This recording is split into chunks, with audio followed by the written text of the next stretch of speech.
আসসালামু আলাইকুম। Dream kitchen থেকে আমি মৌসুমী স্বাগত জানাচ্ছি বরবটির দুর্দান্ত একটি রেসিপি দেখার জন্য। আজকে তৈরি করে দেখাবো চিংড়ি দিয়ে বরবটি রান্না। গরম গরম ভাতের সাথে এটা খেতে যে কি দারুণ লাগে আমি আপনাদের মুখে বোঝাতে পারবো না। তবে হ্যাঁ, এটা যদি আপনারা বাসায় ট্রাই করেন তবে অবশ্যই এটা লোভে পড়ে যাবেন। আর যতবারই বাসায় বরবটি নিয়ে আসা হবে ততবারই আপনার এই রেসিপির কথা মনে পড়বে ইনশাল্লাহ।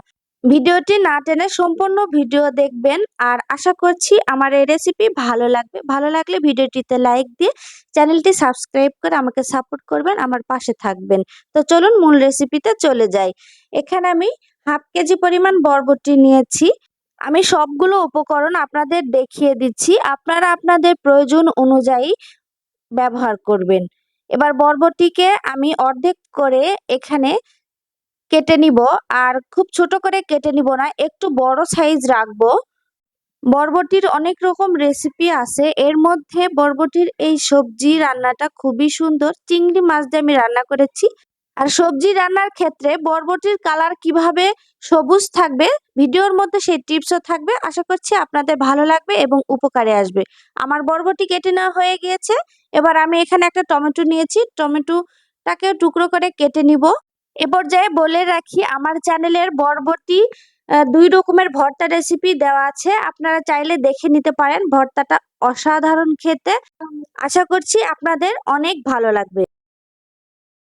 একটা বড় সাইজের টমেটো হলেই হবে। এই যে আমার বরবটি, আর এখানে নিয়েছি টুকরো করে রাখা টমেটো, আর সাথে আছে আলুগুলো বেশ ছোট ছোট করে আমি কেটে নিয়েছি। আর এখানে নিয়েছি কাঁচা মরিচ ছোট করে কেটে নিয়েছি, আর পেঁয়াজ কুচি। এখানে আছে আদা আর রসুন থেতো করে নেওয়া, এখানে বাটা দিবেন না, থেতো করে নিয়ে দিতে হবে। আর আছে চিংড়ি মাছ একটু বড় সাইজের, আমি এর খোসা ছাড়িয়ে নিয়েছি।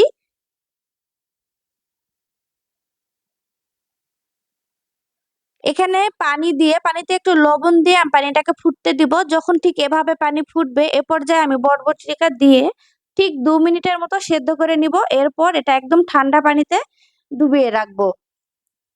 কড়াইয়ে আমি তেল দিয়ে দিচ্ছি, সাথে দিয়ে দিয়েছি যে লবণ আর একটু হলুদ। হলুদ আর লবণ দিলে আমরা যে কোনো সবজি বা মাছ যদি ভাজি সেটা ছিটকে গায়ে পড়ে না, তাই আগেই হলুদ আর একটু লবণ দিয়ে দেওয়া ভালো। তো এখানে আমি চিংড়ি মাছটা দিয়ে এটাকে আমি ভেজে নিব। তোমার চিংড়ি মাছ ভাজা হয়ে গিয়েছে। সরাসরি কাঁচা বরবটি দিয়ে তরকারি রান্না করলে তরকারির কালারটা কালচে হয়, তাই আমি বরবটি 2 মিনিট ভাপিয়ে নিয়ে তো সবগুলো মাছ আমি উঠিয়ে নিলাম কড়াই থেকে। আর একই তেলের মধ্যে আমি আলু দিয়ে দিয়েছি, আলুগুলোকেও ভেজে নিব। আলুগুলো খুব ভালো করে ভাজা হয়ে গিয়েছে, আমি আলুগুলো উঠিয়ে নিচ্ছি। আলু উঠিয়ে নিয়ে একই তেলের মধ্যে আমি পেঁয়াজ আর কাঁচা মরিচ দিয়ে একটু নেড়ে নিব। পেঁয়াজের কাঁচা গন্ধ চলে যাওয়া পর্যন্ত নাড়তে হবে। এরপরে আমি থেতো করে রাখা আদা আর রসুন দিয়ে দিচ্ছি। আদা রসুন মিলে 1 টেবিল চামচ। এরপর দিয়ে দিচ্ছি লবণ, দিয়ে দিচ্ছি হলুদের গুঁড়ো, দিয়ে দিচ্ছি ধনিয়া গুঁড়ো, মরিচের গুঁড়ো। এরপর দিয়ে দিচ্ছি ভাজা জিরা গুঁড়ো, আর সামান্য একটু পানি দিয়ে এটাকে আমি কষিয়ে নিব খুব ভালো করে। মশলা আপনি যত ভালো করে কষাবেন আপনার রান্না তত টেস্ট আসবে। এবার আমি এটাকে ঢাকনা দিয়ে দিচ্ছি।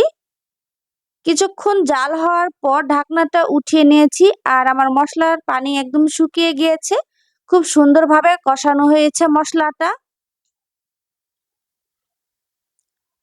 এরপর আমি এর সাথে দিয়ে দিচ্ছি ভেজে রাখা আলু।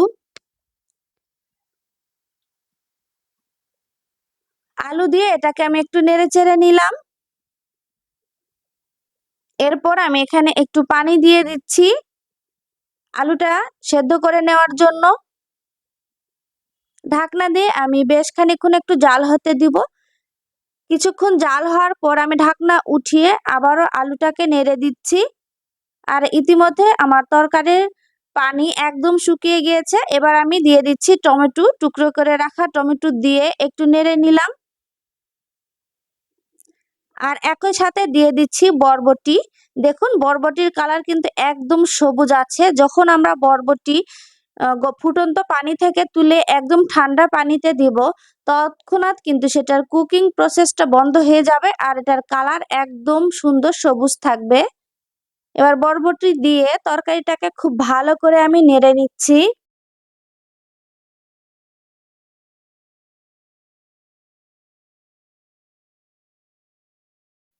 বেশ খানিকক্ষণ এভাবে নাড়ার পর ঢাকনা দিয়ে দিচ্ছি। ঢাকনা দিয়ে কোনো পানি ব্যবহার করব না এখানে। আমি শুধু এই তরকারিটাকে কষিয়ে নিব। কিছুক্ষণ পর ঢাকনা উঠিয়ে আমি নেড়ে দিচ্ছি আর টমেটো এবং বরবটি থেকে আরো একটু পানি ছাড়ছে। এ পর্যায়ে আমি আবারও ঢাকনা দিয়ে কিছুক্ষণ পর ঢাকনাটা উঠিয়ে আবারও এভাবে সবজিটা নেড়ে দিচ্ছি।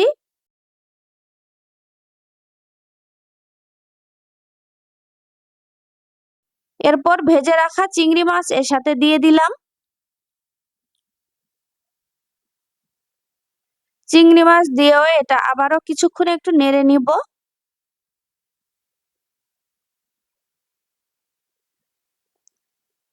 এবার আমি এখানে পানি দিয়ে দিচ্ছি। আমি এটা কিন্তু আর কষাবো না, তাই একবারেই আমি বেশ খানিক পানি দিয়ে দিয়েছি যেন সব সবজি ভালোভাবে সেদ্ধ হয়ে যায়। বেশ খানিকক্ষণ জাল হবার পর তরকারিতে যখন খুব ভালোভাবে বলক এসেছে, সে পর্যায়ে আমি ঢাকনা উঠিয়ে আবারও তরকারিটা একটু নেড়ে দিচ্ছি।